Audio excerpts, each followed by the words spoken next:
ഇന്നും യാത്ര തന്നെയാണോ എന്നാണ് നിങ്ങൾ ചോദിക്കാൻ വരുന്നതെങ്കിൽ ഞാൻ എന്ത് ചെയ്യാനാണ്? 2026 സ്റ്റാർട്ടിംഗ് മുതൽ കല്യാണങ്ങളുടെ ഒരു മേള പെരുമഴയാണ്. മുഖത്ത് കിടക്കുന്ന പൗഡർ തൂത്തുകളാൻ പറഞ്ഞപ്പോ ദേണ്ട കണ്ണല്ല അവിടെ കുത്തിപ്പൊട്ടിക്കുന്നു. അമ്മയെ നിർത്തി ഒരു വീഡിയോ എടുക്കാന്ന് വിചാരിച്ചപ്പോ ദേണ്ട തൊട്ട് താഴെ നിന്നിട്ട് ഒരാൾ ചിരിയോട് ചിരി. എന്നാ പിന്നെ അവളുടെ ഒരു വീഡിയോ എടുക്കാന്ന് വിചാരിച്ചാൽ അവളോട്ട് നോക്കത്തുമില്ല. അച്ഛൻ കുറച്ച് ദിവസമായിട്ട് യാത്രകളിൽ കുറച്ചൊന്ന് ലീവ് എടുത്തുകൊണ്ട് ഞങ്ങൾ വേറൊരു ഓട്ടോ വിളിച്ചിട്ടാണ് പോകുന്നത്. അങ്ങനെ ഓട്ടോയിലും ബസ്സിലും കയറിറങ്ങി ഒരുവിധം ഞങ്ങൾ കിളിമാനൂർ സ്റ്റാൻഡിൽ എത്തിയിട്ടുണ്ട്. അവിടെ നിന്ന് 1 മണിക്കൂർ താളം ചവിട്ടിയപ്പോഴേക്കും അടുത്ത ബസ് വന്നു. അതിൽ കയറി നേരെ ആറ്റിങ്ങിലേക്ക്.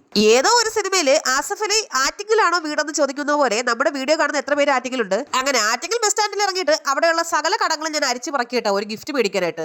ഏറെക്കുറെ ഒരു 100 ഗിഫ്റ്റുകൾ എടുത്ത് നോക്കിയെങ്കിലും എനിക്ക് എന്താണെന്ന് അറിയില്ല കേട്ടോ, ഒന്നും ഇങ്ങോട്ട് ഇഷ്ടമായില്ല. കാരണം എന്താന്ന് വെച്ചാൽ നമ്മൾ പോകുന്നത് ഒരു പാവം പിടിച്ച കുട്ടിയുടെ കല്യാണത്തിനാണ്. അവർക്ക് ഈ ഗിഫ്റ്റ് ഒക്കെ കിട്ടിയിട്ട് എന്തിനാണ്? കൊടുത്താൽ അവർക്ക് എന്തെങ്കിലും ഉപയോഗമുള്ള സാധനം കൊടുക്കണം, അല്ലാതെ ഈ ഗിഫ്റ്റ് കൊണ്ട് തൂക്കിയിട്ടിട്ട് അവർക്കൊന്നും നേടാനില്ല. എന്നാ പിന്നെ അവൾക്ക് ഇടാനായിട്ട് നമ്മുടെ സ്നേഹ സമ്മാനമായിട്ട് ഒരു ഡ്രസ്സ് എടുത്ത് കൊടുക്കാന്ന് വിചാരിച്ചു കേട്ടോ. ആദ്യം ഞാൻ സാരി എടുക്കാന്നാണ് വിചാരിച്ചെങ്കിലും അവൾ ആകപ്പാടെ കാണാൻ ഒരു തീപ്പട്ടിക്കുള്ളിയുടെ അത്രേ ഉള്ളൂ കേട്ടോ. അതുകൊണ്ട് പിന്നെ സാരി എടുക്കണ്ട, ചുരിദാർ ആക്കാന്ന് വിചാരിച്ചു. അങ്ങനെ അവിടെ ഉണ്ടായിരുന്നതിൽ വെച്ച് ഏറ്റവും നല്ല നോക്കി ഒരു ചുരിദാർ സെറ്റ് മേടിച്ച് ബില്ല് അടിച്ചിട്ട് വന്നപ്പോഴാണ് ദേണ്ട നിൽക്കുന്ന ഒരു കണ്ണാടി. എന്നാ പിന്നെ ഒരു വീഡിയോ എടുക്കാന്ന് വിചാരിച്ചു. അവിടെ നിന്ന് ഓടിപ്പടച്ച് ഹോട്ടലിൽ ഇവിടെ വന്ന് ഇറങ്ങിയപ്പോഴത്തേക്കും ദേണ്ട മണ്ഡപത്തിൽ കൊച്ചിന്റെ വീഡിയോ ഒക്കെ എല്ലാവരും എടുത്തോണ്ടിരിക്കുവാണ്. ഇതാണ് നമ്മുടെ രേവതി കുട്ടി കേട്ടോ. ഇനി ഈ കുട്ടി എന്റെ ആരാണെന്ന് ചോദിച്ചാൽ നമ്മുടെ യൂട്യൂബ് ഫാമിലിയിലെ 2.5 ലക്ഷം സബ്സ്ക്രൈബേഴ്സിൽ ഒരാളാണ്. എന്ന് വെച്ചാൽ ഈ സബ്സ്ക്രൈബർ കുട്ടി നമ്മുടെ എല്ലാവരുടെയും അനിയത്തി കുട്ടിയാണെന്ന്. ആദ്യമായിട്ട് നമ്മുടെ സബ്സ്ക്രൈബറിൽ ഒരാള് കല്യാണം വിളിക്കുമ്പോൾ എങ്ങനെ പോവാതിരിക്കാനാ? കല്യാണത്തിന് അത്യാവശ്യം നല്ല തിരക്കുള്ളതുകൊണ്ടും എനിക്ക് ഇരിക്കാൻ സീറ്റ് കിട്ടാത്തോണ്ടും എന്നാ പിന്നെ കുറച്ച് ഊഞ്ഞാലാടാന്ന് വിചാരിച്ചേ. ഇത് കാണുമ്പോൾ കുട്ടി അടിക്കോളൂ, കുട്ടിക്ക് ഒന്നുമില്ല എന്ന് മണിച്ചിത്രത്താഴിൽ പറയുന്ന ഡയലോഗാണ് എനിക്ക് ഓർമ്മ വരുന്നത് കേട്ടോ. ഇവിടെ മണ്ഡപത്തിന് ചുറ്റും ആറാണോ കായലാണോ തോടാണോ എന്ന് അറിയാൻ വയ്യ, എന്തായാലും വെള്ളമുണ്ട്. അവരുടെ ലൈഫിൽ ധന്യ മുഹൂർത്തമായ താലുകെട്ട് ചടങ്ങ് നടന്നുകൊണ്ടിരിക്കുവാണ്.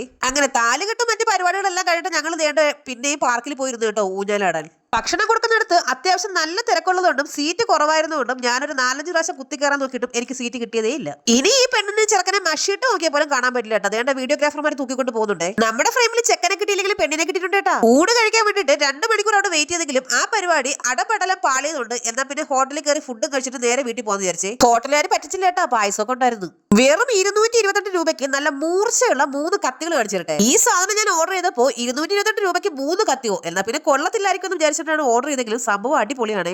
പച്ചക്കറി മുതൽ ചിക്കനോ മട്ടനോ എന്ന് വേണ്ട എന്ത് സാധനം വേണ്ട വെട്ടി മുറിക്കാം. അടുക്കളയിൽ കയറുമ്പോൾ മൂർച്ചയുള്ള കത്തി ഉണ്ടെങ്കിൽ തന്നെ പകുതി ജോലി കഴിഞ്ഞു അല്ലേ. ഇനി തലയ്ക്ക് വെളിവും വെള്ളിയാഴ്ച ഇല്ലാത്തവരൊന്നും ഇതൊന്നും മേടിച്ചിട്ട് കയ്യൊക്കെ മുറിച്ചിട്ട് ഫുഡ് ആൻഡ് ട്രാവൽ ചാനലിലെ ചേച്ചി പറഞ്ഞത് മാത്രം പറയരുത് കേട്ടോ. തൊട്ട് മുകളിൽ ലിങ്ക് കൊടുത്തേക്കാവേ. ടാറ്റാ.